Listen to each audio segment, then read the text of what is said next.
Hello, today we are making chia seed pudding. For this we have to put quarter cup chia seeds in a bowl with 1 cup almond milk, a dash of cinnamon powder and quarter teaspoon of vanilla essence. Now we have to mix it and keep it for 20 minutes.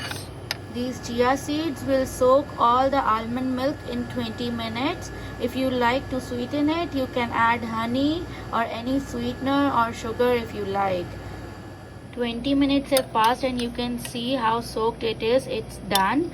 Now we have to put a handful or more of berries.